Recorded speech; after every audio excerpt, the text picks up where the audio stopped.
Okay, Matt Dowd, thanks very much. Let's take this now to Donald Trump.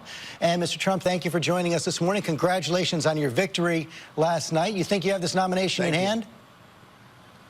No, not at all. I mean, look, I'm dealing with very talented people, very smart people, great politicians, and Ben Carson's still in, I understand, and he's a terrific guy and a talented guy. So, you know, I'm dealing with very smart people, talented people, so I never take it for granted. You said last night we go back to war tomorrow morning. So who's your toughest competition right now, Marco Rubio or Ted Cruz?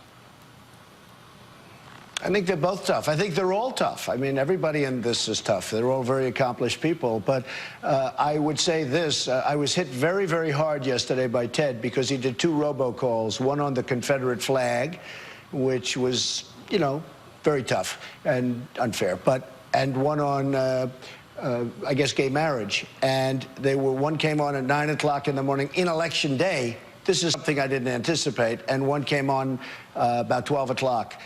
In the afternoon during the election. So I said to myself, wow, this is a tough business. These people are worse than Manhattan real estate developers. This is rough stuff, politics. And I thought that really that maybe they would have a bigger effect than they did. You know, I didn't know I was going to win by that much. And we won by a lot. You know, we won every congressional district, also got every single delegate. So that was sort of record-setting stuff. But they really hit me hard with negative ads. You're hitting them pretty hard as well. You actually sent out a retweet yesterday suggesting that Marco Rubio might be ineligible to be president, a tweet that said both Cruz and Rubio are ineligible to be POTUS. Do you really believe that? I think the lawyers have to determine it. It was a retweet, not so much with Marco. I'm not really that familiar with Marco's circumstance. But then why retweet it? Ted has a problem, but I think that because I'm not sure. I mean, let people make their own determination. I know Ted is being now, I think he's being sued by somebody, having nothing to do with me, by the way. He's being sued by somebody, maybe it's in New York, having to do with eligibility. You're really not sure that Marco Rubio is eligible to run for president? You're really not sure? I don't know. I've never looked at it, George. Honestly, I've never looked at it. Somebody said he's not, and I retweeted it. I have 14 million people between Twitter and Facebook and Instagram, and I retweet things, and we start dialogue, and it's very interesting. And maybe that's why I have 14 million people, and I have 200 people. Do you think as you get on this path to the nomination, you're the clear front runner right now? As we said, you're in command of this race. You're going to have to be more careful about the kind of things you say and tweet? Well, I didn't know I was going to win by so much yesterday. You didn't either. I mean, nobody thought I was going to win by that much. That was bigger than the polls. You know, the polls were saying I'd win by 3 or 4 points, and I won by more than 10 points, and that was a lot.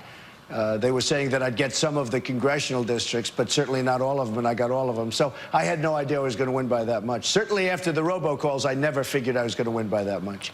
Think the Republican establishment might close ranks right now and really try to come down hard on you and block you from this nomination? And if they do, is it still possible that you would run as an independent in the general election? No, I don't think that's much of a possibility. I don't think I'm being treated fairly by the RNC because every time I walk into a debate, you know, I'm self-funding my campaign, so I'm not getting money from special interests and, you know, the big drug companies, et cetera, whereas everybody else is. Everybody on both sides, but everybody else is. And I walk in, and they have all special interest lobbyists and donors sitting in the room. And I don't have any donors. I don't have any special interests. I don't have any lobbyists. So I walk in, it's like dead silence, except for my wife and kids. And these guys walk in and they say something that is stupid or not even good, and they get standing ovations every time they open their mouth. It's very unfair in terms of the debates, I think. And I think I had my best debate last time. Some people don't. Some people think the New York values debate was better. But I thought I had my best debate. I was really being hit from all sides. But it's very unfair when a room is so stacked. So if you win, is it hostile takeover of the GOP?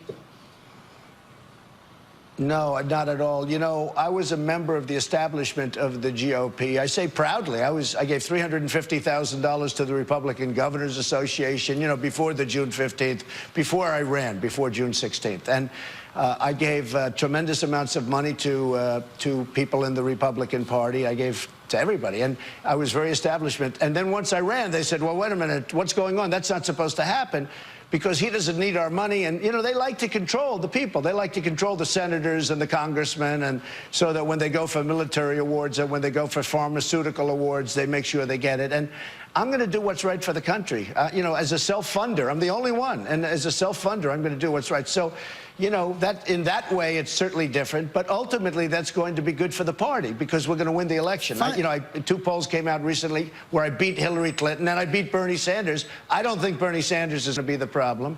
I think Hillary will be the one that I'm competing against unless she has legal problems, which will be determined. Finally, Mr. Trump, you told me several months ago you'd be releasing your tax returns. And the Wall Street Journal editorial page came out yesterday and said Mr. Trump should release his returns going back at least a decade before Super Tuesday on March 1st so Republican voters can know what they're voting for. If Mr. Trump's tax records are as very beautiful as he says, he should be eager to release them for public scrutiny. Will you release them by Super Tuesday? Don't Republican voters have a right to know? Well, first of all, no, I won't. No, I won't. I'm working on them. We're working on them. They're massive. You saw pictures of me. But let me tell you about the Wall Street Journal. I have no respect whatsoever for the Wall Street Journal. I don't think they know what they're doing.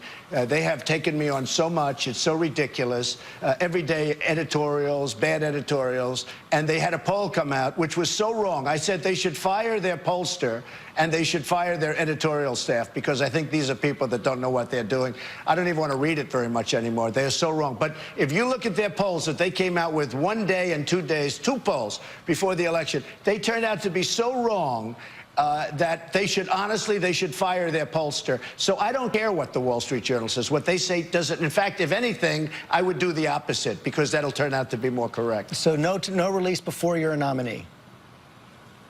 No, at some point, we're going to talk about it. At some point, we'll release. There's no rush. Why is there such a rush? I'm supposed to rush like crazy? By the way, I released my financial statements, which are much more important. I released my financial statements, and everybody was amazed at how big and how great the company is, much bigger than they thought, and it's a great company, very little debt, tremendous cash flow, some of the best assets in the world.